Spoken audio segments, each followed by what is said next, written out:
So the Western Cape Health Department is appealing to the public to stop using gloves and masks. It's warning that these items have a risk, in fact, of spreading coronavirus if not used properly. The department says if a person is not ill and has not been in contact with infected people, they don't need to wear a mask or a glove. For more on this, I'm joined by Dr. Beth Engelbrecht. She's head of the Western Cape Health Department. Dr. Engelbrecht, a very good evening to you. Thank you for being with us. So a lot of people have been wearing these face masks and gloves, and you're saying it's not the right way to go, necessarily. Thank you very much. The reason why we thought of just giving better knowledge and information is we could see that people are uncertain about what to do, when, and everybody wants to protect themselves. And we saw that people are wearing masks, and actually it could put themselves more in danger if they do. If you wear a mask and you don't need it, you fiddle with the mask all the time. You touch with your hands on your face, and the face is the area where most of the infection penetrates the body, so it puts you at risk. Some people are also going for cloth masks, and any mask that gets wet actually loses its effectiveness, and it actually starts capturing the droplets, which is the vehicle by which viruses are being spread, and that mask then becomes a source of infection. So we realized that there are a lot of indications when you should wear a mask, but we could see that the public was uncertain and was wearing masks because they thought that would protect them the most. We still want to say, please wash your hands, keep distance, cough etiquette. That is the gold rule. Normal flu, if I get that, I'm going to infect on average about 1.3, 1.4 people, okay, if there was such a division. Yeah.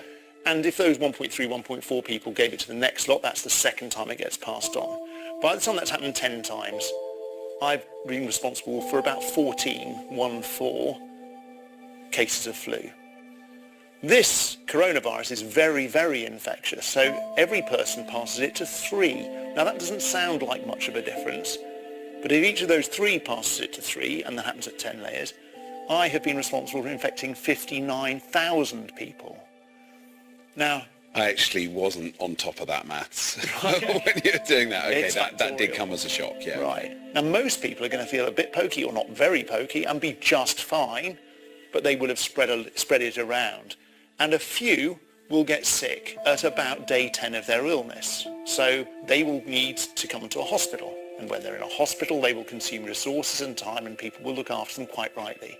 And they will be monitored to see if they become really, really sick. Those people then come to an intensive care unit, and that's where, if you're critically ill, your life gets saved or not. And this is the issue. If we've got a limited resource, which we have, a limited number of ventilators, a limited number of doctors, a limited number of nurses, which is fine, because we can't run ourselves with a huge excess capacity all the time. If we overwhelm that, we can't provide that service of caring for these people properly. This isn't the end of the world, is it? No, we've got to remember that this is, I'm not going to play it down. It's going to be ugly, it's going to be horrible for a large number of people, but it will be a small number of people who get properly sick, and a smaller percentage of those, again, that need to come to an intensive care unit, and we can save the lives of a large number of those people too. But please, just remember that the best chance we can give to the people who do fall ill is if we've got enough beds and enough staff and enough kit to be able to be there for you. And if you are irresponsible enough to think that you don't mind if you get the flu, remember, it's not about you. It's about everybody else. So, why does everyone wearing a mask work? Well, first thing is, it stops the spread of the virus from infected people, and that includes both symptomatic and asymptomatic people. So let's look at this real quick. What you're looking at here is, this is going to be a video using very, very specialized imaging techniques, which you can see the outline here. Here's a person, here's a person. They're just talking, and what's being captured by this video process are the particles that are coming out of their mouths while they're talking, okay? See all those particles floating around? Some of those are going straight to the floor. You see those? You see those ones that just dropped out? Let's rewind. Let's watch this again. See when they talk. Some of these drop very quickly. They're right. See those? Watch those ones that drop quickly. See that? Yeah. Those drop very quickly within a meter. But look at the rest of them floating around. Every one of these is large enough to be imaged, which means it's large enough to carry millions and millions of virus particles, if not more, and it's plenty to infect somebody. So why does wearing a face mask work? Well, if you're wearing one of those, then you're going to be ejecting fewer of those particles. If we reran this and these people were wearing face masks, you wouldn't see any of these particles floating around. They would all get caught in the mask, right? Or nearly all of them. Maybe some of the tiniest ones might escape through, but 99% of those particles aren't coming out to float around. So what's awesome about that? Well, you get fewer particles in the air, and then that means there's less contamination to clean from surfaces for starters, right? So that's all goodness. All right, so let's keep moving on here. The second reason why everyone wearing a mask, why does it help? Because it helps remind you to not touch your face. Hey, I do it. We all do it. It's really hard not to touch our faces. It's instinctive. If you have an itch on your nose and you're talking to someone, you're not even going to think about it. You're just going to scratch your nose. And so, this is from livescience.com and asking, I like how they put this, why does your nose itch whenever you try not to touch your face? That's what happens to me. As soon as I think about not touching my face, my nose really itches. Ignoring an itchy nose or hair in your eyes is easier said than done. Even professionals who should know better get caught by the impulse. Medical school students being trained in infectious disease prevention, for example, touch their faces 23 times an hour during a lecture, according to a 2015 study in the American Journal of Infection Control. So having a mask, that's the second reason we wear one, is it reminds us not to touch our face, or even if we impulsively and unconsciously go ahead and touch our face and go to rub our nose, there's a mask there to stop us from really doing anything. Here's a third reason we're all going to wear masks, and because we want to start low. Remember, I put this out a while ago, and this was in, I believe, March 15th's Daily Update.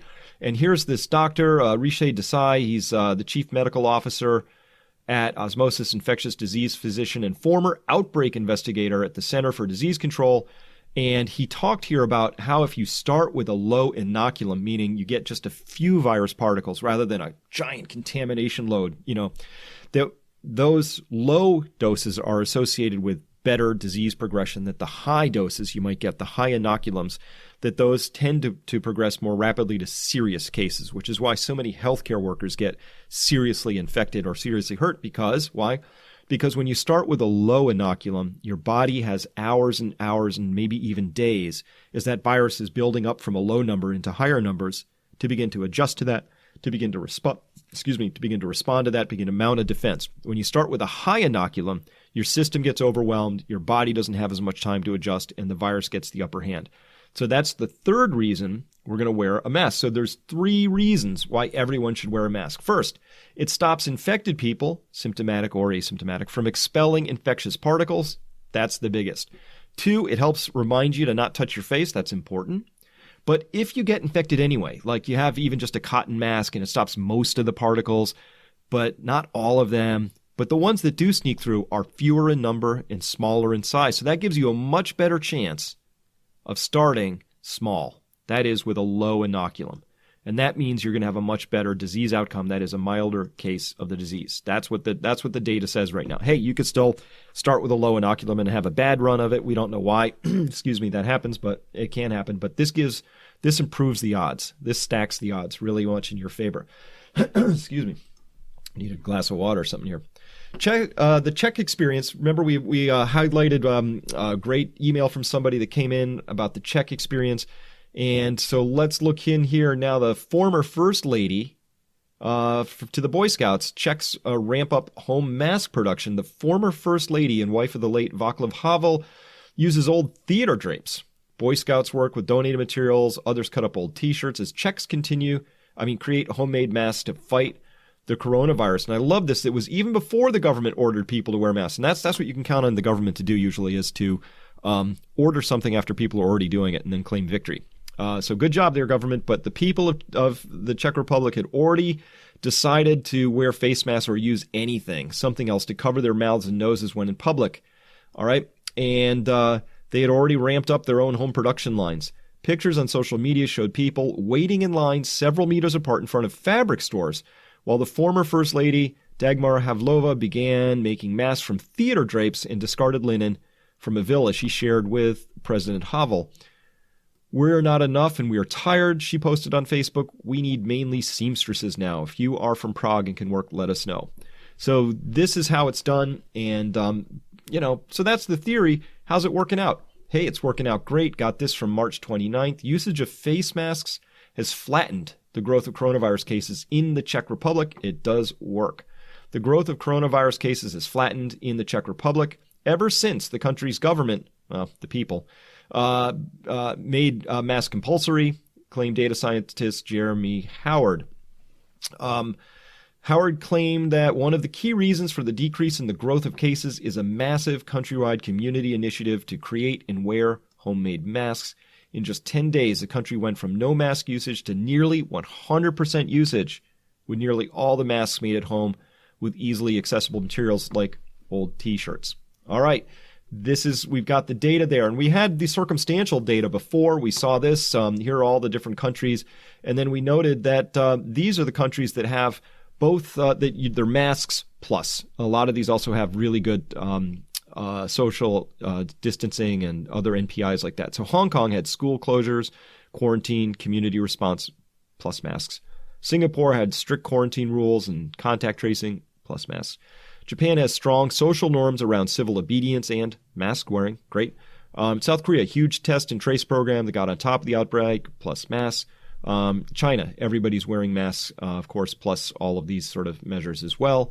And so that's why you saw China flatten out like that. Okay, that's how you flatten the curve. Masks have a very important role to play. So this olive oil guy at Peak Prosperity, where we got great conversations, please come by to the site if you want to follow up on things like the data we see here and other things related to how you stay safe and become resilient. Noted that made a great post here that says everyone wearing masks now has proven to work in the Czech Republic. Hey, very achievable. My eldest daughter, Erica, is busy sewing masks and has been for weeks now and has been on this train for a while here in the United States. Start with a bandana or any covering. It's about 50% effective.